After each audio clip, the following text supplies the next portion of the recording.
Assalamualaikum warahmatullahi wabarakatuh. Saya Muhammad Erwin Rifdiansyah dari kelompok 3 akan mempresentasikan hasil kerja kelompok kami. Sebelumnya kepada yang terhormat Ibu Dian Eka Indriani SE MPD sebagai dosen pengampu mata kuliah penelitian tindakan kelas. Baik, langsung saja pada penyampaian materi. Merancang penelitian tindakan kelas. Kegiatan belajarnya ada 2. Yang pertama, langkah-langkah PTK. Yang kedua, rencana dan proposal PTK. Adapun langkah-langkah perencanaan PTK itu ada 2, yaitu menemukan dan merumuskan masalah, mengembangkan alternatif tindakan. Menemukan dan merumuskan masalah. Dalam merencanakan PTK, langkah awal yang harus ditempuh adalah mengidentifikasi masalah dalam pembelajaran sehari-hari. Menemukan masalah pembelajaran merupakan langkah awal dalam PTK. Masalah pembelajaran sangat beragam seperti masalah yang berkaitan dengan strategi pembelajaran, hasil belajar siswa, sarana dan prasarana pembelajaran, atau kurangnya motivasi siswa dalam belajar. Bagaimana cara memilih masalah dari sebanyak masalah yang dihadapi? Identifikasi masalah. Identifikasi masalah dapat dilakukan dengan berbagai cara seperti melakukan refleksi untuk mendiagnosis pembelajaran yang kita kelola, melihat hasil belajar siswa, atau melakukan diskusi dengan teman sejawat, bahkan dengan kepala sekolah atau dosen LPTK. Menurut Abimanyu 1999, kriteria yang digunakan untuk menguji kelayakan masalah untuk diatasi melalui PTK adalah 1. Jangan memilih masalah yang tidak dikuasai. 2. Ambillah topik yang skalanya kecil dan relatif terbatas. 3. Pilih masalah yang dirasa paling penting. 4. Usahakan dapat dikerjakan secara kolaboratif. 5. Kaitkan masalah PTK dengan prioritas rencana pengembangan sekolah. Bagaimana cara memilih masalah dari sebanyak masalah yang dihadapi? Menganalisis masalah. Masalah yang sudah diidentifikasi perlu dianalisis agar akar penyebab masalah dapat kita temukan. Analisis ini penting untuk memperoleh jawaban apa yang menyebabkan terjadinya masalah tersebut, serta apakah masalah tersebut benar-benar memerlukan PTK untuk mengatasinya. Analisis masalah dapat dilakukan paling tidak dengan 3 cara, yaitu yang pertama, merenungkan kembali masalah tersebut dengan melakukan introspeksi atau refleksi melalui pertanyaan yang diajukan pada diri sendiri, mengapa masalah tersebut sampai terjadi.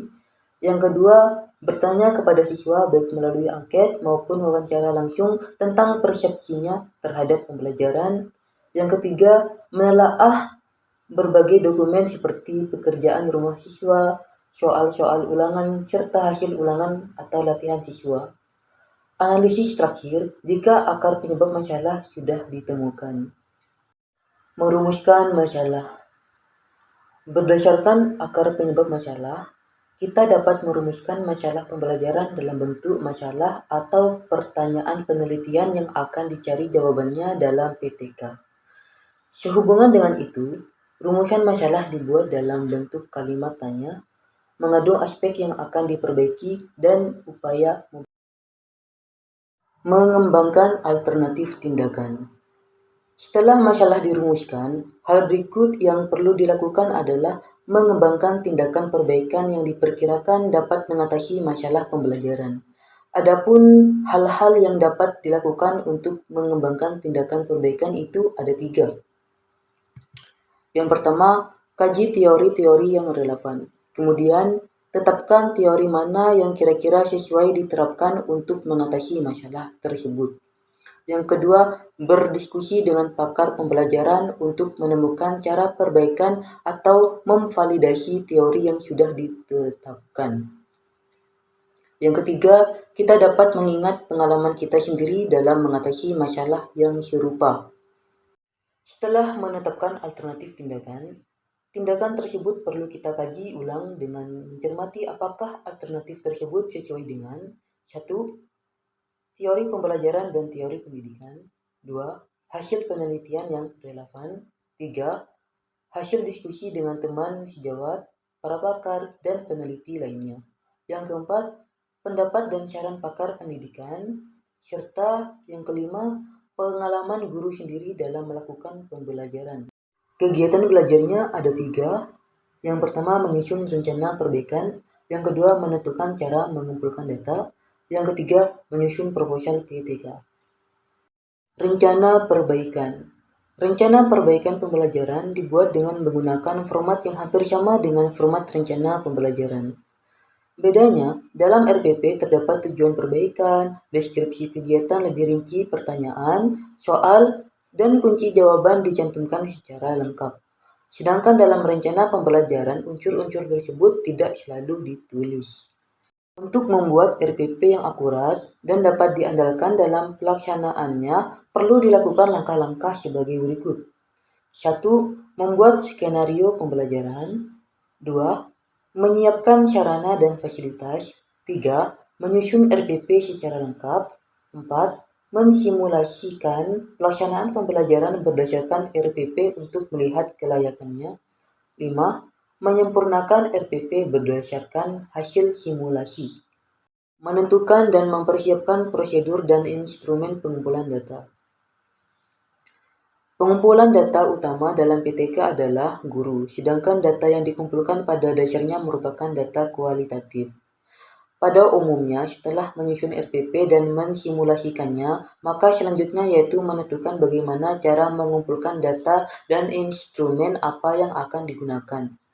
Tentu saja, cara dan instrumen pengumpul data harus disesuaikan dengan tujuan perbaikan yang dirancang, karena ketercapaian tujuan inilah yang menjadi fokus pengumpulan data. Prosedur dan alat pengumpul data ditentukan berdasarkan masalah dan tujuan perbaikan. Karena data yang dikumpulkan lebih cenderung kepada data kualitatif, maka prosedur dan alat pengumpulan data dapat berupa observasi dengan menggunakan lembar observasi, wawancara berdasarkan panduan wawancara, catatan guru, dan refleksi. Proposal PTK. Hakikat proposal PTK. Proposal atau usulan merupakan satu dokumen yang berisi tentang rencana suatu kegiatan pendidikan yang dirancang oleh para pengusulnya.